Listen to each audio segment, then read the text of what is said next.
been having an interesting conversation about Arsenal winning the Premier League. I don't know how possible that is going to be.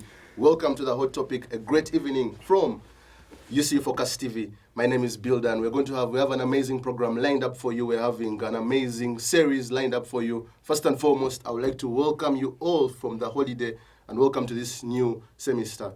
We have UCU Decides 2022. People will be going to the polls to choose their new leaders. And as UC Focus TV, we decided that before the election period draws closer, we shall be having a series of interviews, a series of panel discussions with previous guild presidents, discussing their achievements, discussing their failures. Ladies and gentlemen, today I'm being joined by amazing guests in the studio. Just to start, on my extreme right, we're going back memory lane 5 years down. We're having the guild president 2017, 2018, I hope I'm right. Emeritus Honorable Duncan Barasha. Honorable Duncan Barasha, welcome to the Hot Topic. Thank you. A quick correction. Presidents are not honorables. They are excellencies. Yes. Okay, thank you for that correction. It's okay. His Excellency. I'm glad to be here. Okay. What do you think about this entire initiative of UC Focus TV? It's for me, it's a step upward from when I was here, from my first year through to my third year, and then to today. A lot has changed. I've been here for a number of interviews similar to this one, but in different contexts, and I can see there's always a step taken upwards every other time. So good progress. Okay, thank you so much. And on my immediate right is a man from Kasese, from the foot of Mountain Rwenzori, Honorable Mumbere Richard. Honorable Mumbere Richard, welcome to the Hot Topic. Thank you so much, Bill. My name is Richard Mumbere. I'm a third-year law student here at Uganda Christian University. I'm happy to be here. Okay. Have the floods affected you? No, they haven't, but I'm grateful to God that they haven't affected me, but we pray for those that they have affected. Okay. So jumping into the debate immediately. So Honorable Duncan Barasha, I wanted you to give us His Excellency, Duncan Barasha, I wanted you to give us an overview of your guild government, an overview of your era, and give us insights about your manifesto 2017-2018. Thank you. The governments usually have names, or they're called a certain government, or a tagline that they go by. It was decided for my government by the executive team that were leading that ours should be called the Together for Progress government. Why that reason, I have no idea, but it did work out quite well. So the Together for Progress government was headed by a team of very strong people. I did not do it by myself. If anything, I did not do very much. I was only the face of it. There were about 5, 6, 10 core guys who were running everything, and a team of dedicated members of parliament and the judiciary and the electoral commission. So it was really a combined effort. The Speaker of Parliament, Edgar Ebaziwe, the head of government business, Amongin, Frank, the Vice President, Janet Nasaka, who was working very closely with Norbert Mao, was also helping on that team. So it was really their work. I was only the face of it. It was an ambitious government, and we had very big dreams and desires when we were getting in. But usually, when you're coming in, you don't have the full picture. So it's a reality check. First time. You expected this, but then when you get there, it's not exactly how you thought it would be, and you don't have as much power and influence as you thought you'd probably have. Okay. But then also we quickly learned how to work with people, work with administration. Frank and the people I just mentioned were very good with. They were good people good at talking to people. Okay, and they helped a lot to mend the relationship and to help our government work with the administration. So they made it really easy for us. We achieved about 4 out of 5 of the goals that we had set. So for me, it was success. There's always a margin of error. And all around, in my opinion, and from what I've heard from others, it seemed it was a successful government. Okay. You've technically dodged my question because I wanted you to give us an in-depth look into your manifesto. Because you said you have 4 out of 5 that you had succeeded in. So could you give us the 4 that you succeeded in and the 5 and the one that you failed to achieve? If I remember all of them correctly, I might not remember all of them, but one, we wanted to ensure that, I'll start with the failure, of course, that we put streetlights, because there was a lot of challenges there. That one, we were not successful in accomplishing it, but we were successful in progressing it. Working with the government, local government, is not as simple as walking to the Vice Chancellor's office and asking him, we want to have this, okay? There are levels of authority that you have to go through, and there are procedures that you have to deal with not only the government, but also with local government, okay? The previous government, Amon Gin's government, had managed to secure some sort of permission, okay? Working with Mr. Mugawe and the External Relations Office. They'd managed to secure some sort of permission to get the lights on, okay, and managed also secure some promises from National Roads Authority and the president, okay. The president promised would come, okay. So they got out of office, and that's how far that got. So we got into office and we pushed a little bit more, okay. And from there we were able to get Alan Kajina to come over, and she pledged the machinery and the technical expertise, and also she pledged to help us find some donors, okay, to connect the university to more people who could bring in some more funding.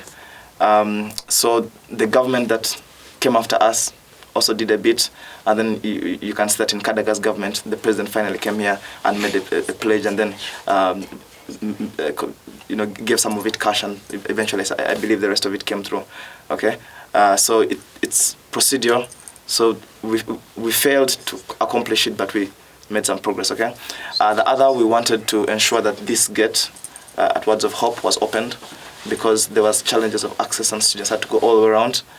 And again, it takes time. We advocated for it. We got the approvals for the gate to be opened, but then it was opened in a government that was not ours, okay? Because it takes time to approve things, okay? But then there's progress there too, okay? We also wanted to edit the constitution. It was up for review at that time, the constitution, I think. Yes, the guild constitution. It was up for review at that time, and we needed to review it, so we made that review that was successful. We also wanted to ensure that the campuses got closer. We had a more unified Uganda Christian University, okay, whereby we have Mbale campus, Arua, come together, and then they all identify as UCU, same brand, same core values, okay? That was also very, very successful. The other thing that we were really fighting for was the finances. We wanted to have more finances dedicated to the students other than to the staff, okay? It has become the rule of thumb in this country that about 60% or 70% of all funds that come through government go into administration, okay?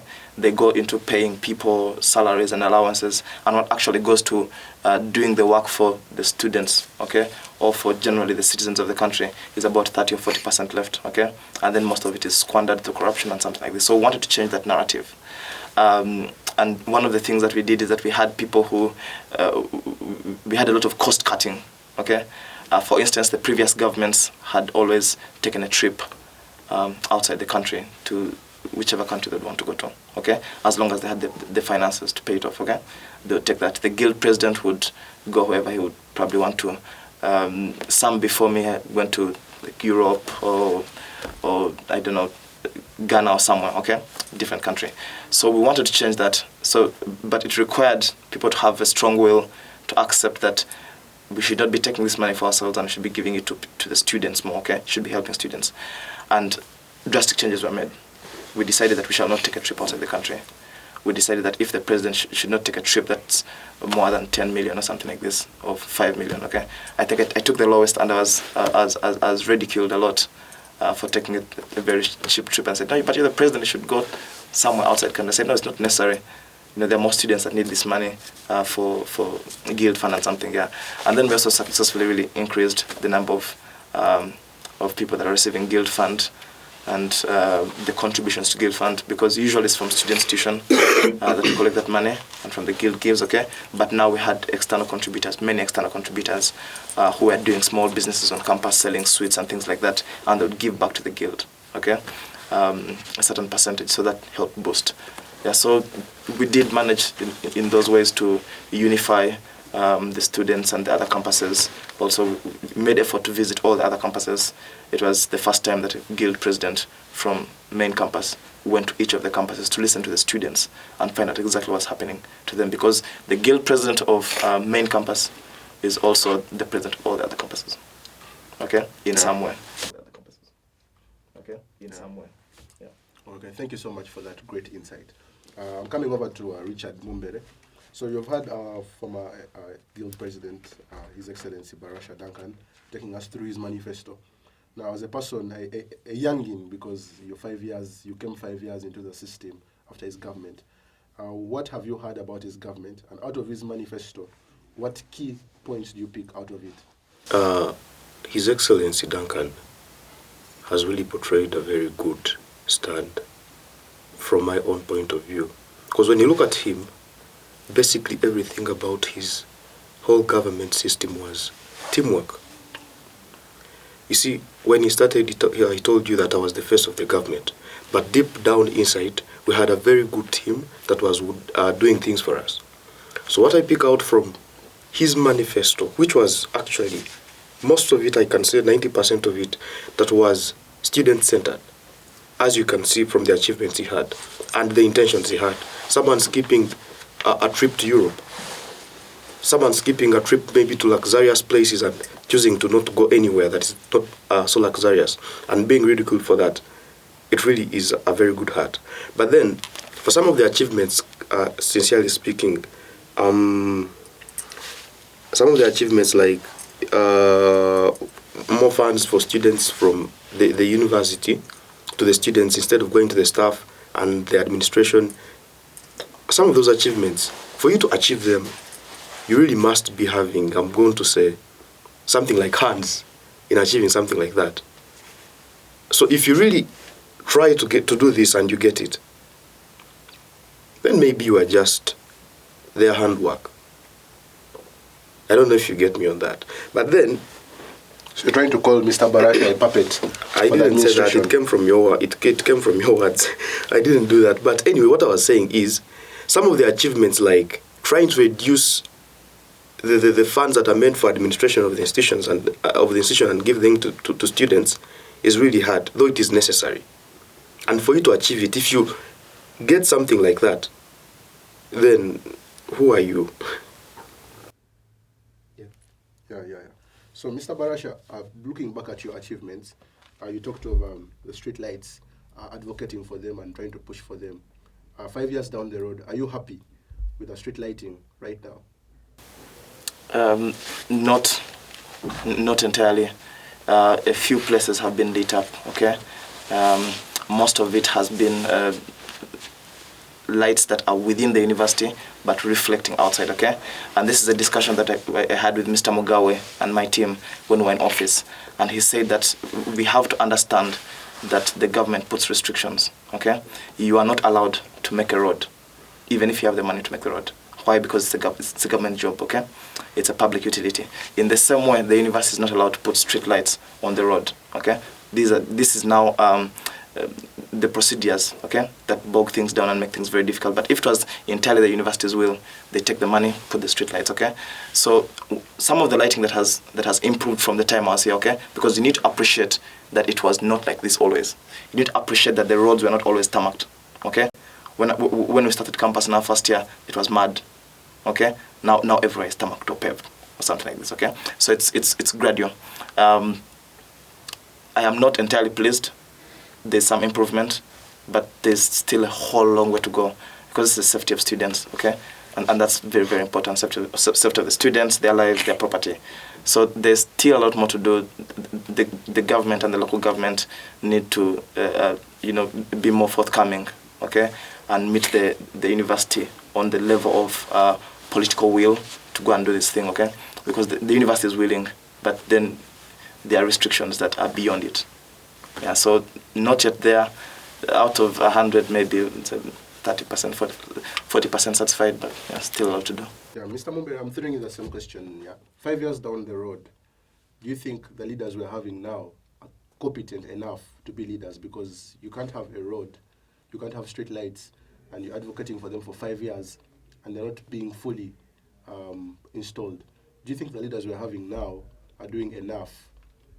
Well, enough is, that last question is better than the one you asked for competence, because, first of all, someone running a campaign and winning it is something very terrible, and you need to be grateful to God for having won a campaign, and your credibilities and abilities are very good.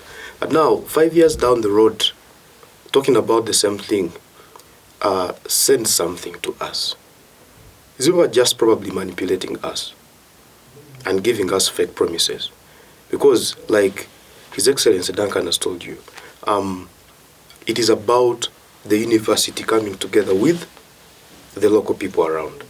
Honestly speaking, it is very hard for me to believe that the people around don't want a tarmacked road. They do want a tarmacked road. But then it appeals to we, the people that actually, the leaders that we have. You are the very people that are condemning the people that are in government for being embezzlers, corrupt people. But then you are going to get there and do the same things. If you really have to do something right now, it starts right now. So it appeals to the lobbying skills of these people. I don't think it is very hard, because if local government is ready to get the job, rather the road is tarmacked, you then have to go and talk to them and see how gradual the process will be. 5 years is too much for there to be not anything progressive. What I'm talking about is, if we really had people that have good lobbying skills, like a road is something essential. I am sure the people that are around Buguju don't want that dust. They always want to be clean.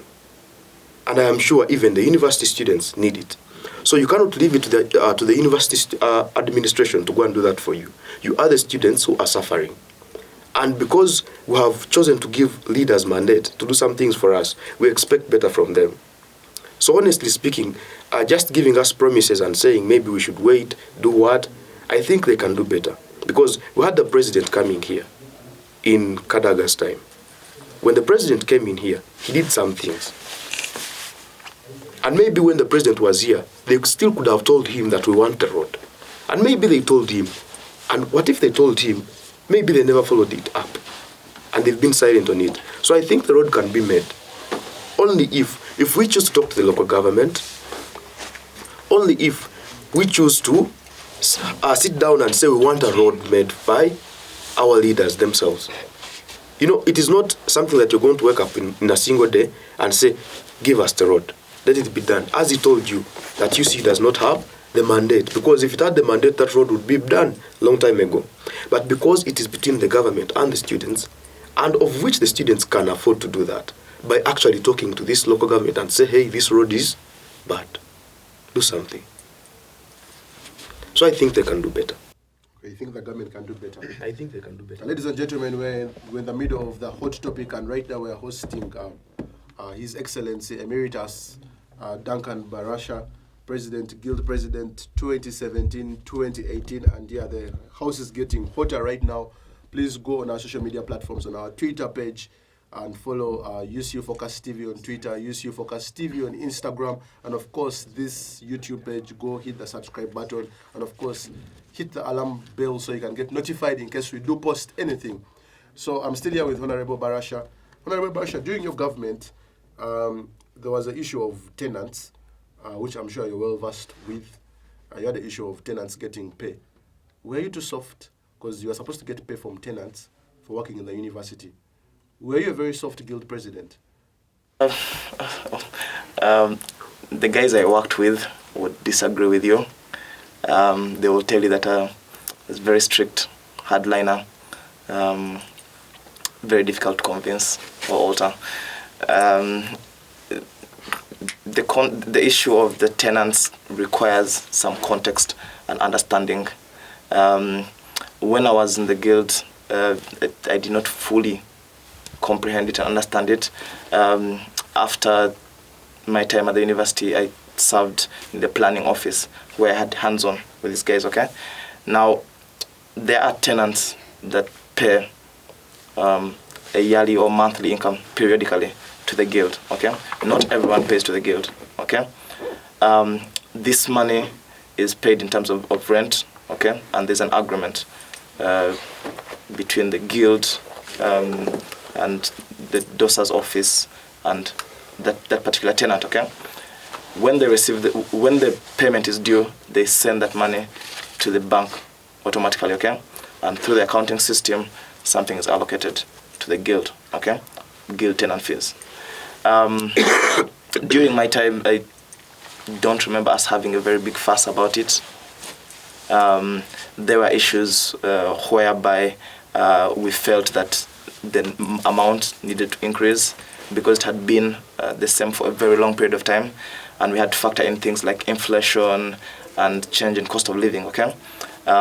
So that was probably the biggest issue that I remember, or challenge that we had, trying to get that increased, because no one wanted an increment. Everyone is comfortable with remaining with small prices, okay? But we needed the income, okay? As we had mentioned, we are trying to shift the financial paradigm. So yes, there was an issue because we felt the money was not enough and we needed to increase it a bit. But we don't remember having a record. We had a very good records assistant, Simon Tusubida, or Uncle Simon, as we used to call him. I think he's still called the same. And he kept really good record of the finances that were coming in. So other than that, we really didn't have an issue because the money would never really come to us directly. It would go into the university account, and then when we're accounting and balancing books, they tell us, oh, you have also this extra income on top of the student activity fee. So you have rental incomes that are coming in from this and this income, and it's in the agreements, okay? So everyone knows at the end of the year, you're supposed to transfer this amount of money, okay? I've had during one of the meetings that we had in office that there are times when there are challenges of payment, okay? But in my time we didn't experience it. The tenant that was there at that time usually paid us on time, or paid the university on time. So over to Mumbere. When you're giving your submission earlier, you talked about a guild person, a guild president, soliciting for more finances from the administration. If that guild president manages to get, that means that guild president is someone else. Yeah, I think you made that statement earlier on, and it's on record. And I came and I was like, probably he's a puppet. And he was a puppet guild president because, getting finances is not something easy. And still, adding on top of that, Mr. Barasha Duncan he happens to be the only guild president that has been retained by the university. I don't know if I'm right on that. You're wrong. Others have, but they have not stayed as long as I have, maybe. Okay, he's the longest retained guild president that we have seen 5 years down the road, still working with the university. So that brings me to the point. Don't you think Duncan Barasha was a puppet during his time as guild president? See, I told you puppet is an overstatement. Okay, which statement would you want to use? Not that which statement would I want to use. You see, it is very hard to... it is a very hard thing, by the way, to come up with a conclusion on this. Because if someone is able to be successful, as in if someone is successful in getting money from the institution and give it to the students, on one hand, because you don't know how he gets that money, most likely people will be frustrated to get that money. So, on one hand, he's doing it for the students. And because he's doing it for the students, it's what the students want. If we want more money is coming in from the university to us, as opposed to its administrative work, and it is given to us, we have scored 1-0. But if more money is coming from the university and going to administrative duties, we have been given 3-0. I don't know whether you get me on that. So, on the issue of whether His Excellency was a mole or a puppet or something like that, it is really hard to say that he was, because you cannot be sure and certain of how he got it there. Maybe he had so many lobbying skills. Good point. Or maybe Or maybe he had someone that touched him there. But that also brings us to the question, because he also told us that he tried to lobby for the monies, though he did not see the monies coming in. So it is still a failure in and of itself. Okay, do you want to add something to that? Yeah, probably. I agree with him on the last bit. It is a failure. It's never very easy to get money, but then also it's not a question of getting more money from the university. For us, during our time, and different governments will have different challenges and solutions to those challenges. I mean, financial challenges. For us, it was about visibility. Okay, students being able to see transparently what kind of money comes in, what is that money put to. Okay, and when we put out the information to the students, okay, and let them know that this is how much in terms of allowances that the guild president gets, okay, we made it public information. This is how much, because when there is no information, what happens is rumors circulate, okay. I mentioned something, and then you mention it to Honorable Bambale, he mentions it to Mumbere, sorry, forgive me. He mentions it to someone else, and by the time it comes back to you, it's a different story. Okay? So to dispel that, what you do is that you put out information and make it public. You say MPs get this much. This much is spent on guild fund. This much is spent on this, okay? Now when people can see the money, okay, then it appears that there is more money. Okay? But then also, as I mentioned, it is probable that someone could have good lobbying skills. Okay, your ability to get funding for things that are outside the budget. For instance, the guild trip that we took. I think at one point the funds were not enough. Okay, of course we had planned a minimum budget and we had cut back, but then we felt that we could squeeze a bit more. But then by the time we got to the time of the trip, we had spent quite a bit and we had a large election coming up. So we didn't have enough money. So we had to lobby for about an extra 1.5 or 2 million, something like this. Okay, I did not do that, but the vice president and the speaker of parliament and the head of government business, they went into the finance office and said, please, you need to help us here. Can you get us 1 million, 1.5 from somewhere? Otherwise, it's going to be very difficult to service the bus and something like this. Yeah, so yes, lobbying skills also are very helpful to get some extra income, okay? Because not all things should be paid for by the students, okay? As leaders, we have to be very creative, okay? Because the same thing that we're doing here at the university is going to be reflected in the national scene, okay? The reason why the national scene is quite a mess is because some guild governments are just quite a mess, okay? And they go through the same things, they're corrupt and this and that. But if you could tame it now, okay, and have financial responsibility now, then you're going to do it better on the national scene when you finally get there, my friend, Mr. Mumbere. You'll be in parliament, I guarantee you, okay? Thank you so much. Maybe it's not your calling or you don't want it, but if it's your calling and you like it, you see you have a special place with God and this government. So financial responsibility, okay? It's important to put out information. When you don't put out information, people get confused. Let me cut you short from there. So I wanted you to give us a very brief insight about the clock tower, because your guild government promised the university a clock tower. Up to now, we're not seeing any clock tower anywhere. Could you please talk about the clock tower project? Okay. 3 things. 1, there is a clock tower at the main building. Okay, there is a clock up there. Okay, it's not a standing tower, but there is a clock up there. 2, it was not my government. But it is something that my government picked up and got very interested in. Okay, so ideally you want that when your government gets out and you have a project that you didn't finish, the next government picks it up, okay, and finishes it, right? So this clock tower had been suggested a long time ago, about maybe 4 or 5 years before I got into office. But as we're going through, the Minister of Internal Affairs, Engineer Philip Tumwine,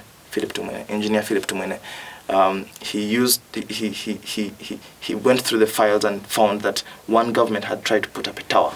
They had gone so far as contacting a clockmaker in England, okay, to try and get a very good clock and gotten designs. And there was another local manufacturer also who had been contacted by that same government, but it was not completed, okay, because either maybe time or they ran out of cash or funds. So when we got into office and those ideas were brought up, Honorable Philip brought them to my office and said, hi, so these are the projects that I think we can go into.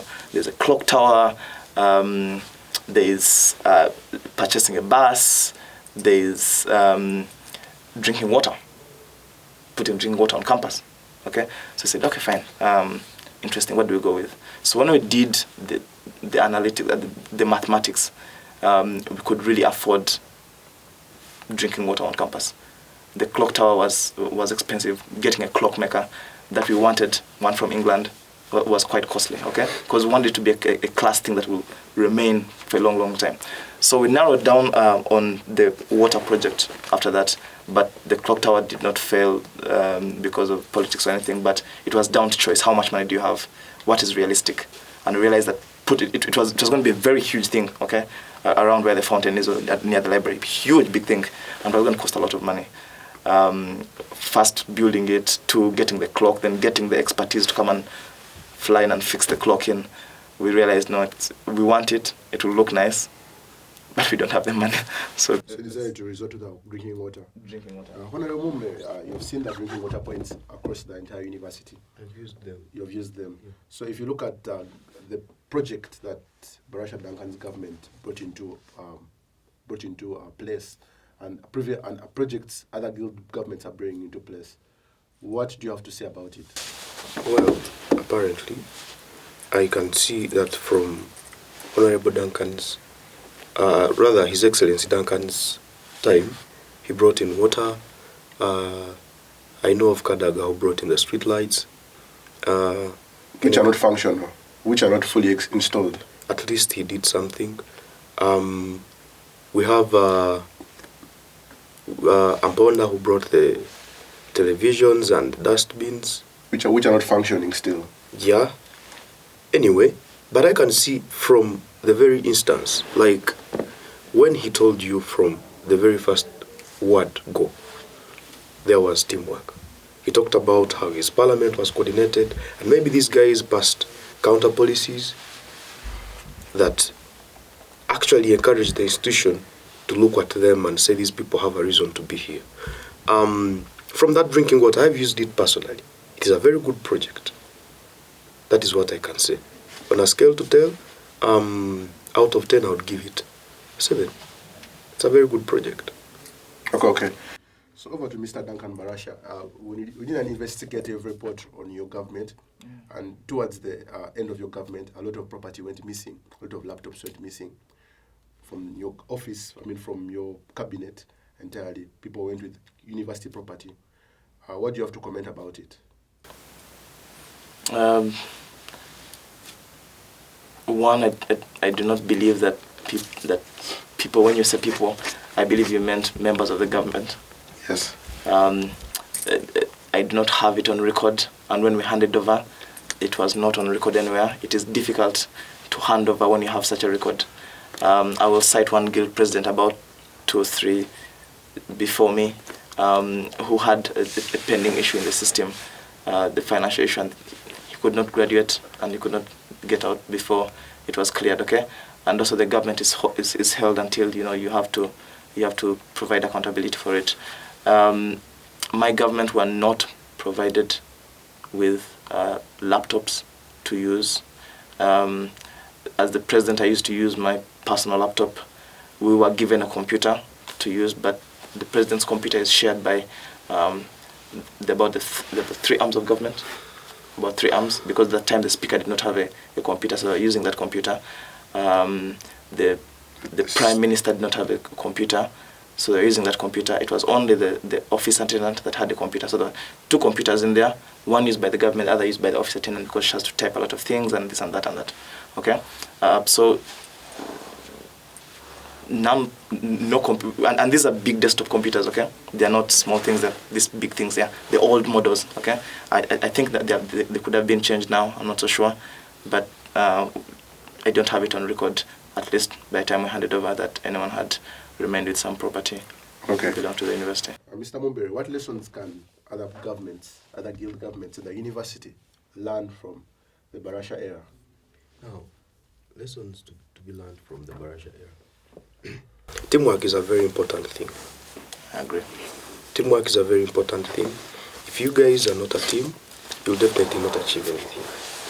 As you can see, when I joined first year, it seems His Excellency Amponda Kenneth borrowed a leaf from his government. Those guys were a good team, and I can fairly say that by the time we joined first year, as law students, we were supposed to be paying 4.6. And then lockdown came in. So instead of paying the 4.6 of lockdown, I think it was reduced to the minimum of 3.5, somewhere thereabouts. But now, the university was inclined to the fact that we shall still pay that much, even when we are in lockdown and having online classes. But what these fellas did, they had a meeting with their parliament and sorted it out. And at least I can say, we paid 2.8 for our first semester. Something that is rare. That was because they had teamwork. So one other thing the guild governments proceeding that should learn is one of the biggest issues that are affecting students at UCU is tuition. So what policies will they be enacting? Will they be going with, moving forward with the tuition policy?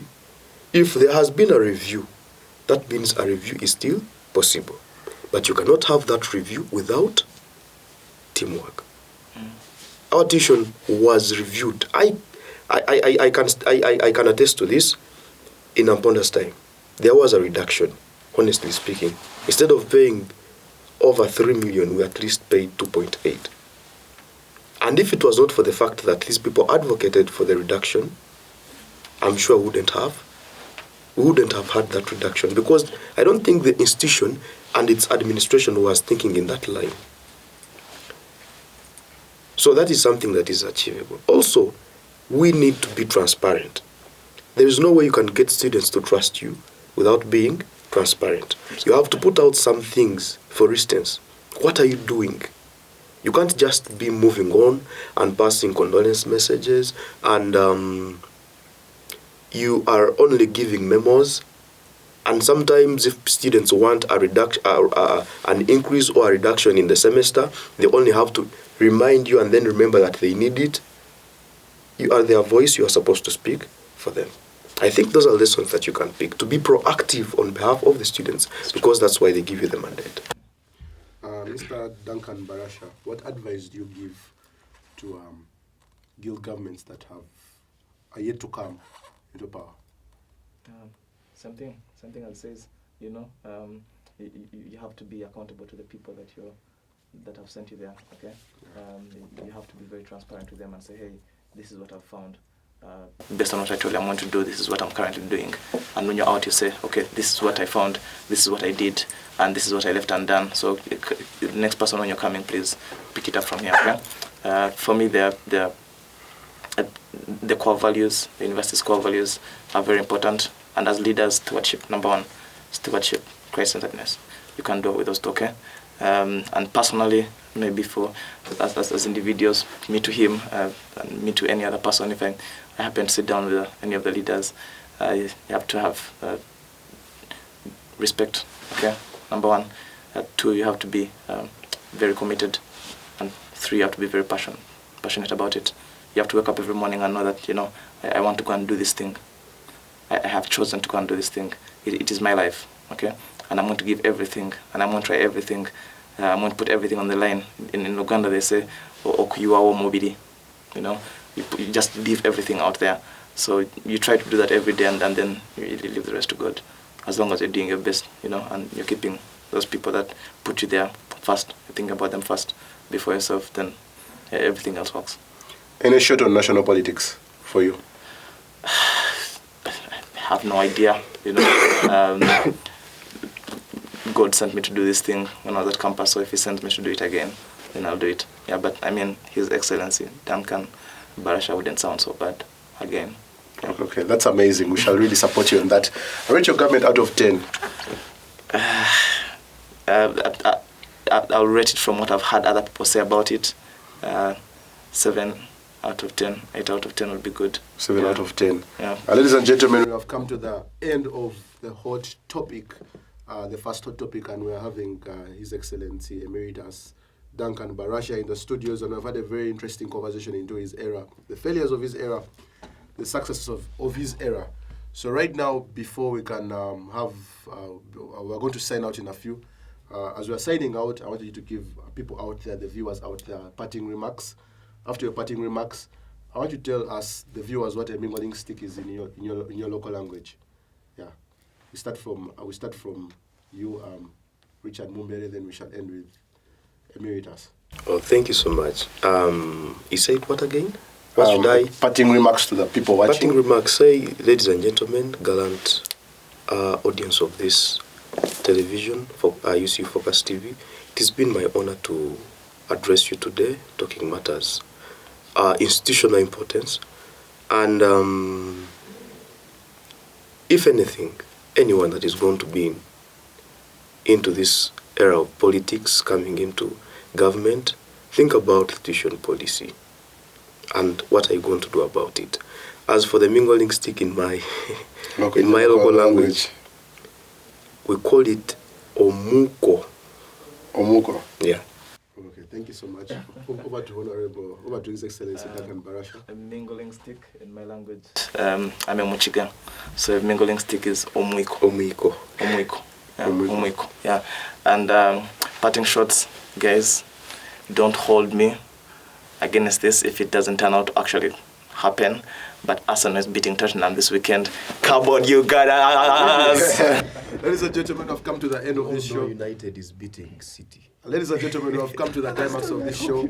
Don't forget to go on all our social media platforms on Twitter, UC Focus TV, on Instagram, UC Focus TV, and of course, subscribe to this channel from the entire team, the production team, Ilungo Emmanuel, Oyetrisha. Have a blessed night. Good night.